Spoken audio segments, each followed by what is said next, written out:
কিন্তু সরকার হয়তো চাচ্ছে আওয়ামী লীগের আরেকটু মুখ সম্মোচন করে জনগণের মাধ্যমেই ওদেরকে পরাস্ত করতে। সে কারণেই হয়তো ওদেরকে একটু দেখছেন, তবে ওদের কেউ রেহাই পাবে না, প্রত্যেককেই ধূপধাপে অংশগ্রহণ করতে হবে। আজকের জুলাই যোদ্ধারা যদি গোপালগঞ্জে ঢুকতে না পারতেন তাহলে আপনার কাছে আওয়ামী লীগের বিশেষ কোনো সংকেত পেতেন, কিন্তু ওদের বাবার কবরের উপরে গিয়ে যারা স্লোগান দিয়েছে মুজিববাদ মুর্দাবাদ, এর চাইতে বিজয় আপনি বাংলাদেশের আর কি মনে করেন? আওয়ামী লীগ বার্তা দিচ্ছে যে আওয়ামী লীগ বিগত দিনে যেমন সন্ত্রাস ছিল, ঠিক তেমন সন্ত্রাসী কর্মকাণ্ড বাংলাদেশের কোনো প্রান্তে করতে না পেরে শেখ হাসিনার বাবার কবরের পাশে গিয়ে তারা এই সন্ত্রাসী কাজ করছে। তারা অন্যায় করছে, তারা আইন মানে না, শ্রদ্ধা করে না, দেশের সাহিত্য সংস্কৃতি রাজনীতির উল্টো পথে আওয়ামী লীগ হাঁটছে। আর বিজয়ের বেশে এই ছেলেরাই গিয়ে সেখানে বিজয় মিছিল করে রেখে এসেছে। এটা আপনাকে বুঝতে হবে যে বাংলাদেশের সকল চোর ডাকাত গুন্ডগুলো এখন গোপালগঞ্জে অবস্থান করছে। সেই চোরের মধ্যে গিয়ে একটি পরিস্থিতি, সেই পরিস্থিতিতে আমার ভাইয়েরা গিয়েছে, এর চেয়ে বড় বিজয় আর কিছুই হতে পারে না। এটা পল্টনে 100, 1 লাখ, 10 লাখ লোক নিয়ে সমাবেশের চাইতে অতি উত্তম সমাবেশ হয়েছে গোপালগঞ্জের সমাবেশ, যেটা আজকের এই জুলাই যোদ্ধারা করেছে। কারণ ওরকম সোহরাওয়ার্দী উদ্যানে 5 কোটি মানুষ নিয়ে আপনার সমাবেশ, আর আজকের গোপালগঞ্জে ওই 10 জন 50 জন মানুষও যদি মুজিববাদ মুর্দাবাদের বিরুদ্ধে স্লোগান তুলতে পারে, এর চেয়ে বড় বিজয় আর কিছুই থাকতে পারে না। অতএব আমি মনে করি এটা আওয়ামী লীগের পতনের দ্বিতীয় স্টেপ শুরু হয়েছে, এবং তারা প্রথম অহমিকার কারণে যেভাবে বাংলাদেশের বিভিন্ন জায়গায় নিগৃহীত হয়েছে, তাদেরকে মানুষ কোণঠাসা করে ফেলেছে, তাদের পতন হয়েছে, তেমনি গোপালগঞ্জেও হবে।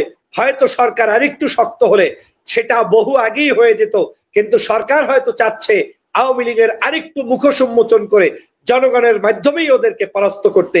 সে কারণেই হয়তো ওদেরকে একটু দেখছেন, তবে ওদের কেউ রেহাই পাবে না, প্রত্যেককেই ধূপধাপে অংশগ্রহণ করতে হবে। আওয়ামী লীগ মাথাচাড়া দিয়ে আর উঠতে পারবে না। আওয়ামী লীগের ধ্বংসের জন্যই তারা সর্বশেষ যেই মানুষগুলো আওয়ামী লীগের ধ্বংসপ্রাপ্ত বিশেষ ব্যক্তি হিসাবে গোপালগঞ্জের মাটিতে শুয়ে আছে, তাদের ধ্বংসের জন্যই তারা এখন মাঠে ময়দানে নামছে।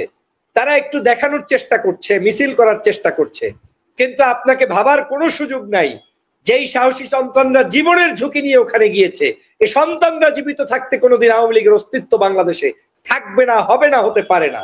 আমি তো দেখেছি যারা এই কয়েকদিন পর্যন্ত পদযাত্রা করেছে, তাদের সম্মুখ ভাগের একজন যোদ্ধাও ওই গোপালগঞ্জের নাম শুনে পালিয়ে যায়নি, তারা সেখানে উপস্থিত হয়েছে। কি ছেলে আর কি মেয়ে, তো এটাই তো বিজয়। কিন্তু সরকার 1 বছর পর্যন্ত এখনো যে তাদের সেই জায়গাটায় সন্ত্রাসীদের পালক পোষক হিসেবে জায়গা করে দিচ্ছে, এটা আমার জন্য চিন্তার কারণ। তবে সরকারও বাংলাদেশের বহু কাজ করছে, বিভিন্ন স্রোতের বিপরীতে গিয়ে তাদেরকে করতে হচ্ছে। হয়তো তারা সময় নিয়ে সন্ত্রাস মুক্ত বাংলাদেশ গঠন করবে, শেষ পর্যায়ে গিয়ে ওই আওয়ামী লীগের আস্তানা সেটাও হয়তো গুড়িয়ে দিবে, কিন্তু সেটার জন্য আপনাকে একটু অপেক্ষা করতে হবে। কিন্তু এটা বাস্তব যে আওয়ামী লীগের পতন, আজকের জুলাই যোদ্ধারা যদি গোপালগঞ্জে ঢুকতে না পারতেন তাহলে আপনার কাছে আওয়ামী লীগের বিশেষ কোনো সংকেত পেতেন, কিন্তু ওদের বাবার কবরের উপরে গিয়ে যারা স্লোগান দিয়েছে মুজিববাদ মুর্দাবাদ, এর চাইতে বিজয় আপনি বাংলাদেশের আর কি মনে করেন? অতএব এই সাহসী যোদ্ধারা আছে, বাংলাদেশ টিকে থাকবে। দেখেছি যারা সামান্তা শারমিন, যারা সহ আরো অনেকে যাদের নাম আমি জানি না, এই বোনেরাও সেখানে উপস্থিত। এটা জুলাই বিপ্লবকেই স্মরণ করিয়ে দেয় যে ওই সময় সবাই সবার কাঁধে কাঁধ মিলিয়ে কাজ করেছে।